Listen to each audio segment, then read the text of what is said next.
Bonjour, c'est Virginie. La leçon d'aujourd'hui a pour titre Balaam et l'ânesse qui parlait.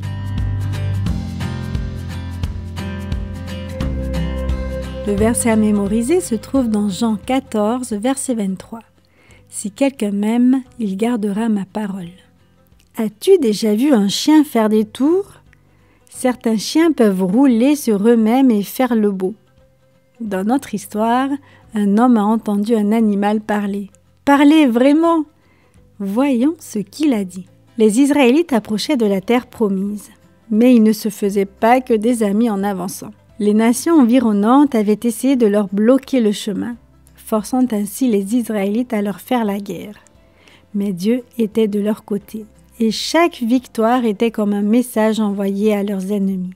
Balak, le roi de Moab, savait qu'il n'avait aucune chance contre ce genre de puissance. Pour vaincre les Israélites, il lui fallait une force surnaturelle. Le roi avait entendu parler des talents spéciaux de Balaam et de la puissance dont il disposait, même si celui-ci vivait à des centaines de kilomètres. Certains disaient que ce que Balaam bénissait était véritablement béni, et que ce qu'il maudissait était tout autant maudit. Balak se dit que s'il pouvait le faire venir pour qu'il maudisse les Israélites, son armée aurait une chance de remporter la victoire. Alors Balak envoya des messagers auprès de Balaam. Ils étaient munis de bourses pleines d'or. Même s'il n'était pas un Israélite, Balaam croyait en Dieu. Par le passé, il avait été un prophète. Mais il était devenu cupide et l'argent avait plus d'importance pour lui que Dieu. Il ne servait plus Dieu. Pourtant, lorsque les messagers arrivèrent, Balaam demanda conseil à Dieu. La réponse vint tout de suite. « Ne va pas avec eux. Tu ne dois pas maudire ce peuple parce que je l'ai béni. » Alors Balaam renvoya les messagers.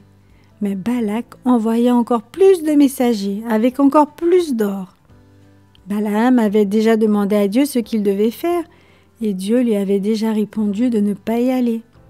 Aussi Balaam répondit aux messagers: « Le roi Balak pourrait me donner sa maison pleine d'argent et d'or, mais je ne peux pas désobéir à Dieu. » Puis il les invita à passer la nuit chez lui.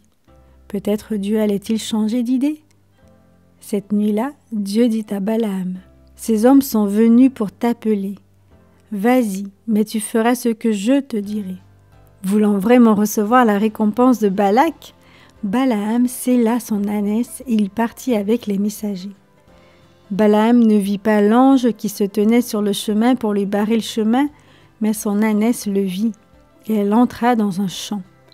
Furieux, Balaam battit alors l'ânesse pour qu'elle retourne sur le chemin. Puis l'ange apparut de nouveau. L'animal se serra contre le mur, écrasant le pied de Balaam.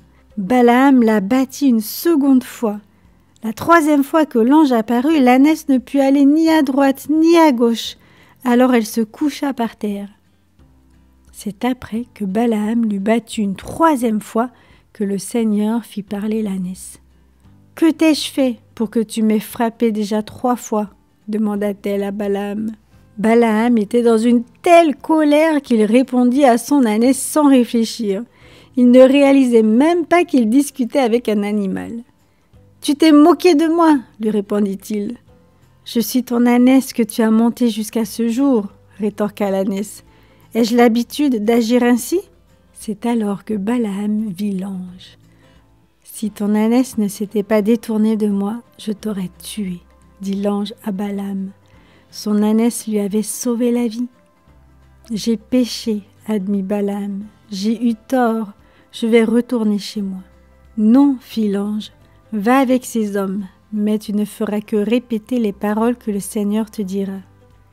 Balaam et Balak étaient sur le point de recevoir une leçon à propos des instructions divines. Lorsque Balaam arriva auprès du roi Balak, il lui annonça ce qui allait se produire. « Je ne pourrai dire que ce que le Seigneur voudra que je dise, » annonça-t-il au roi. Ce jour-là, Balak demanda à Balaam de maudire les Israélites à 3 endroits différents. Mais chaque fois que Balaam ouvrait la bouche, il en sortait des bénédictions. La 3e fois, Balak se mit en colère. « Va-t'en, ordonna-t-il, je t'ai appelé pour maudire mes ennemis. Maintenant tu les as bénis 3 fois. Est-ce que je ne t'avais pas dit que je ne pouvais rien faire à l'encontre des ordres du Seigneur? Répondit Balaam. Mais avant de partir, je t'annoncerai ce que ce peuple fera à ton peuple.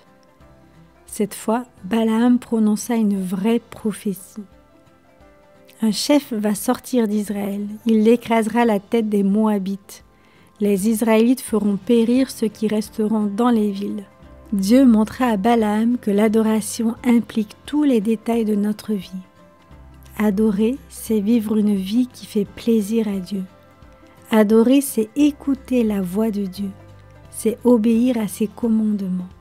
C'est employer notre voix, nos paroles et nos actions pour honorer Dieu.